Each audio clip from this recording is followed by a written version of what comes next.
The elevator doors had barely closed when his hand found her throat. No warning, no words, just the sudden, crushing weight of fingers that had clearly done this before. Her bag hit the floor. Her breath disappeared.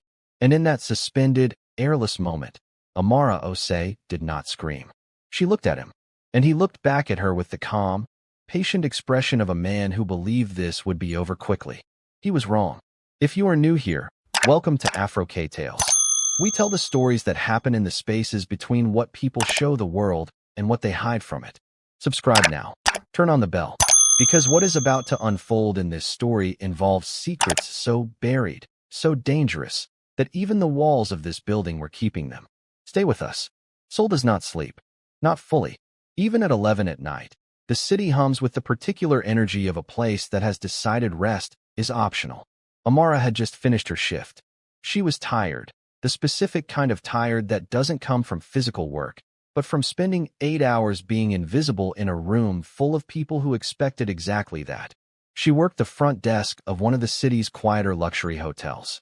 Not the most famous, not the most visible, but the kind of place where guests paid not just for comfort, but for discretion. She was good at her job, better than most, and she noticed things. That was both her gift and, as it turned out, the reason she was now in an elevator with a man's hand around her throat. His name was Victor Solberg. She had checked him in 3 weeks ago. Business consultant. That was what his profile said. Pale eyes. Norwegian accent. The kind of man who smiled with his mouth while his eyes measured the distance between himself and the nearest exit. She had noticed the tattoo on his wrist during check-in. A small thing. Deliberate. A string of numbers and a shape she didn't immediately recognize. She hadn't stared. She had simply noted it. The way she noted everything. He had seen her note it. And now, on a Thursday night, in a staff elevator at the rear of the building, he had decided to do something about it. His grip tightened, just slightly. A reminder. What you saw at the desk, he said, his voice barely above a whisper. You did not see. Amara's back was against the elevator wall. Her hands were at her sides. She wasn't fighting, not yet. Her mind had gone to that cold, silent place it went when survival required more than panic. She looked at him steadily. And then, just for one fraction of a second, her eyes moved. Up, to the right, to the small black dome mounted in the upper corner of the elevator ceiling. The camera, Victor noticed. He followed her gaze, looked at the camera, then looked back at her, and something shifted in his expression. Not fear. Something closer to amusement. He had done his research on this building. He knew how the security system worked. He knew who sat at the monitoring desk. He knew the gaps. Cameras, in his experience, were only dangerous if the right people were watching. And Victor Solberg was very good at making sure the right people were never watching. What he did not know, could not have known, was that 6 months ago, the building's entire surveillance network had been quietly and completely transferred. Not to a new security company, not to a government body, to a private server, on the 20th floor, running 24 hours a day, managed by a man who had lived in this building for 7 months, whose name appeared nowhere on any guest registry that the staff could access, and who had not once, not a single time, been seen in the lobby during daylight hours. Right now, in a room 2 floors above the elevator, a screen flickered, a feed opened, and a man who was very rarely surprised leaned forward in his chair. Because what he was watching, the woman, the grip, the camera glance, was not random. Nothing in this building ever was. On the 20th floor, the man did not move immediately. He sat in the dark with the stillness of someone who had learned long ago that reaction without information was the most expensive mistake a person could make. The screen in front of him showed 4 feeds simultaneously, but his eyes were fixed on one. The elevator. He watched the hand around the woman's throat. He watched her stillness. And he watched something that very few people in that position would have had the presence to do. He watched her think. His name was Kang Junho. And in certain circles of this city, circles that existed below the surface of its gleaming restaurants and corporate towers, that name was enough to end a conversation. He reached for his phone, said 2 words in Korean, then set it back down and returned his eyes to the screen. Below him, the elevator continued its slow descent. Victor's grip had not loosened, but Amara had stopped looking at the camera. She was looking at him now, directly, without the trembling he had expected, without the tears that usually arrived by this point. That bothered him more than he showed. Nod, he said quietly. So I know you understand. Amara said nothing. The elevator reached the ground floor. The doors slid open. Victor released her. Smoothly. Casually.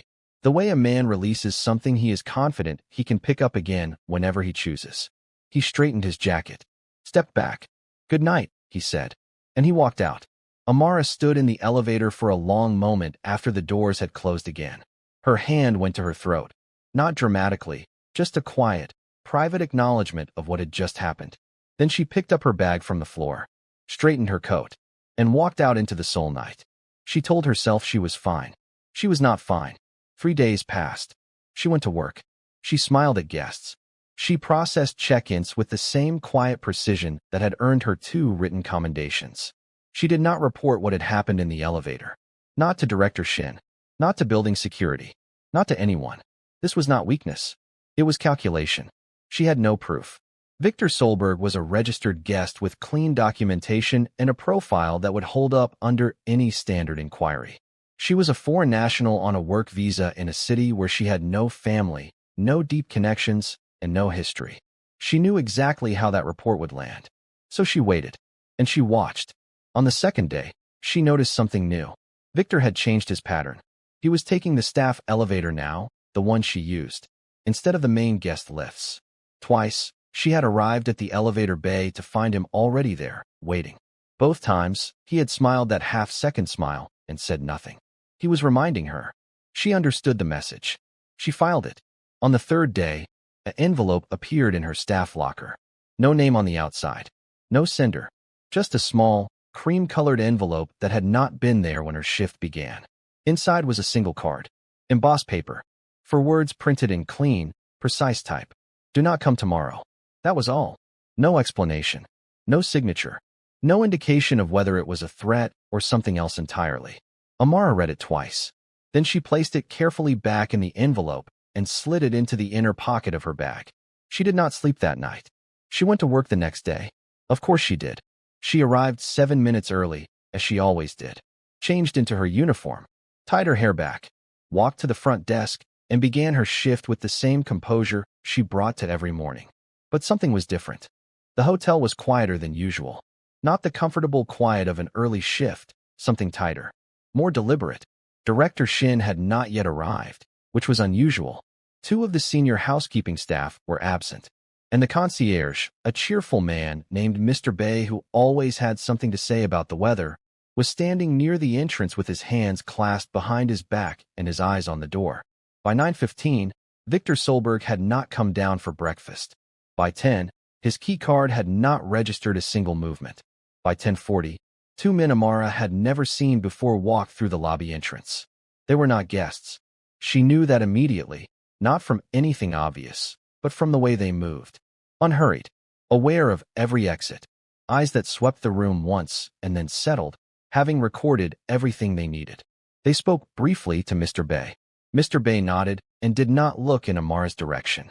The 2 men walked to the elevator. They pressed the button for the 20th floor. Amara's hands were still on her keyboard. Her expression had not changed, but something cold had settled in her chest. The specific feeling of standing at the edge of something enormous without being able to see how far down it went. She thought about the envelope. Do not come tomorrow. Someone had known. Someone had sent that card not as a threat, but as a warning, which meant someone in this building had been watching over her before she even knew she needed watching over. The question was why, and the answer to that question, she was beginning to understand, lived on the 20th floor. At 11:17 that morning, the door to room 2004 opened. Not by Victor Solberg.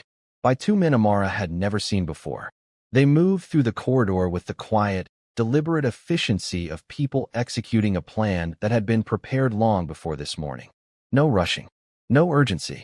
Just the calm, unhurried movement of people who already knew exactly how this would end. Victor walked between them. He was not the same man who had stood in that elevator 3 nights ago with his hand around her throat and certainty in his eyes. That man had been composed, controlled, sure of himself in the particular way that people are sure of themselves when they believe they are the most dangerous thing in the room. This Victor was none of those things. His jacket was torn at the shoulder. His bottom lip was split. One eye had begun to swell shut with the dark, specific bruising of something that had been done carefully and without haste. He was walking, but only just. Each step carried the weight of a man who had been shown, in the most direct language available, exactly where he stood. He did not look toward the front desk. He did not look anywhere. He kept his eyes on the floor as the two men guided him through the lobby with the same unhurried calm they had arrived with. Past the concierge, past the seating area, past the polished front doors that slid open silently to receive them. And then he was gone. The doors closed. The lobby returned to its quiet, composed stillness as though the last 3 minutes had not happened at all. Amara had not moved from behind her desk. Her hands were flat on the surface in front of her. Her expression had not changed. But something inside her chest had shifted, a slow, deep release of tension she had been carrying for 3 days without fully acknowledging its weight. She breathed in. She breathed out. Director Shin appeared at the edge of her peripheral vision and said nothing. She simply set a small cream envelope on the desk, turned, and walked away. Amara looked at the envelope for a long moment before picking it up. Inside was a card. Single line. Clean type. Room 2004. Tonight. You choose. No signature. No explanation. Just those 4 words, and the quiet understanding that whatever happened next was entirely her decision. She placed the card back in the envelope. And she thought about the elevator. The floor rising up to meet her bag. The silence she had chosen over panic. The camera in the upper corner that she had looked at. Not because she expected help, but because she had needed something to anchor her eyes to while her mind stayed calm. Someone had been watching that feed. Someone had acted on what they saw. And now that same someone was giving her a choice. She went up at 9 that evening. The 20th floor corridor was different from the rest of the building. Quieter, darker in tone. No decorative artwork. No ambient music. Just clean walls and the kind of deliberate silence that told you immediately. This floor was not for guests. The door to room 2004 was open. Kang Junho stood at the window with his back to her. The city spread out below him in its full, illuminated sprawl. Thousands of lights, thousands of lives, none of them aware of what moved through the spaces between them. He was younger than she had expected, early 40s. Still, the kind of stillness that doesn't come from relaxation, but from years of learning to contain a great deal within a very small visible surface. He did not turn around immediately. You came, he said. You warned me, Amara said. Before it happened. The envelope in my locker. Yes. How long had you been watching? He turned then. Dark eyes. A face that had clearly made a decision long ago to show only what was necessary. He looked at her the way she had learned to look at things. Not to evaluate, but to understand. Long enough, he said. Amara held his gaze. Victor. What was he? A problem, Kang said simply. That has been handled. I saw that. I needed you to see it. The words landed quietly, deliberately. Amara understood what they meant, not just as information, but as a statement. He had not dealt with Victor in secret. He had timed it, made sure she watched him leave, made sure she understood that what had been done to her in that elevator had carried a consequence that was visible, physical, and final. That was not accident. That was intention. The cameras, Amara said. All of them. All of them. Why this building? Kang was quiet for a moment. He moved away from the window slowly and sat down. Not behind a desk, but in a chair near the center of the room. A posture that said he was not performing authority. He simply had it. I have interests in this city that require me to know what moves through certain spaces, he said. This building sits at the intersection of several of those spaces. He paused. Victor was not the first person to come through that lobby carrying something hidden. He will not be the last. Amara absorbed this. And me? She asked. Why does any of this involve me? Kang looked at her steadily. 3 weeks ago you noticed something in 30 seconds that my people had not caught in 6 months. He said it without decoration, without flattery, as a plain, unvarnished fact. That is not a coincidence. That is a quality.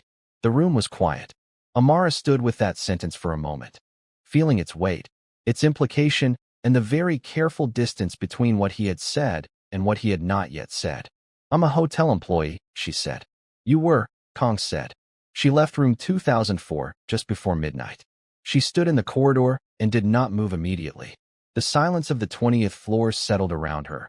That deliberate, pressurized quiet that she now understood was not emptiness. It was the sound of control. of systems running beneath the surface of visible things. She walked to the elevator, stepped inside. The doors closed. She looked up at the small black dome in the upper right corner. The camera looked back, and for the first time since arriving in this city, with her composed face and her careful eyes and her armor built from years of surviving things quietly, Amara Osei felt the specific, unfamiliar feeling of being fully, completely seen. Not as a threat, not as a foreign employee on a work visa, not as a woman who could be silenced in an elevator and expected to say nothing. As someone whose attention had value, as someone who had been found. The elevator descended, and somewhere above her, on a screen in a dark room on the 20th floor, Kang Junho watched her go, his expression unreadable, his city burning quietly below him. His phone lit up. A single message. No sender name. He read it, set the phone face down on the desk, and did not move for a very long time.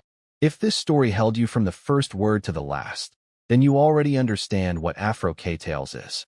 We tell the stories that live in the silence, the ones hiding behind composed faces and closed elevator doors. Subscribe, like this video, share it with someone who needs to hear a story like this. We will keep telling them.